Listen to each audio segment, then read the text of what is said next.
Lately, it is rare that we have anything to be thankful for.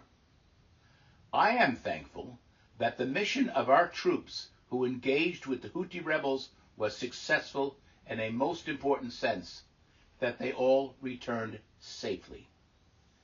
This may not have been the case for so many reasons.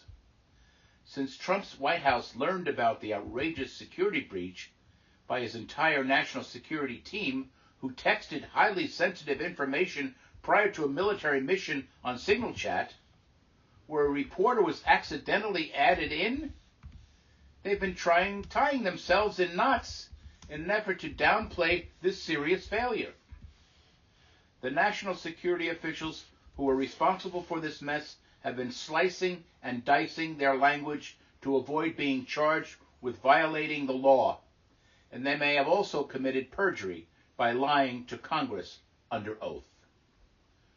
What is incredible and what is clear is that the top Trump security officials made a horrible error and also showed a total lack of judgment regarding our most sensitive information immediately prior to a planned military attack.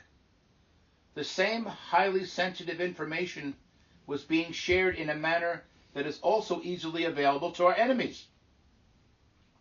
So we all should be grateful that a conscientious reporter was inadvertently added to the Signal Chat and exposed what was going on.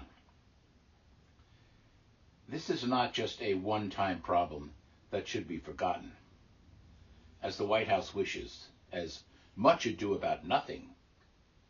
There are other questions that must be answered.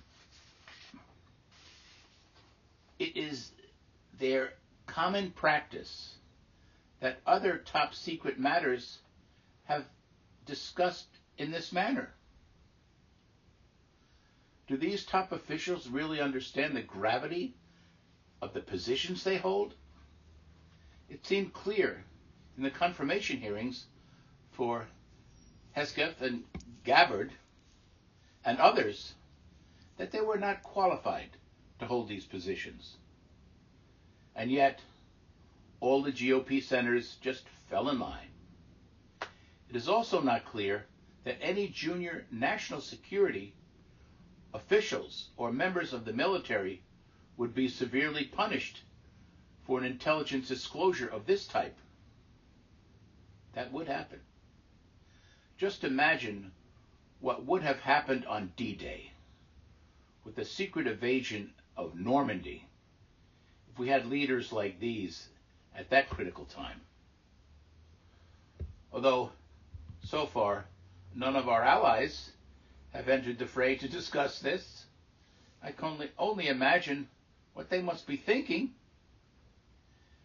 Given this incompetent and careless treatment of such sensitive information, which of America's friends and allies will continue to share their most important intelligence with the Trump security team?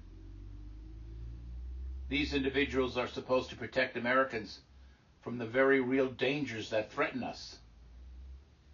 It is now fair to ask whether, given the way these top security officials handled this incident and their inability to take responsibility for it, if they are really competent to handle this task.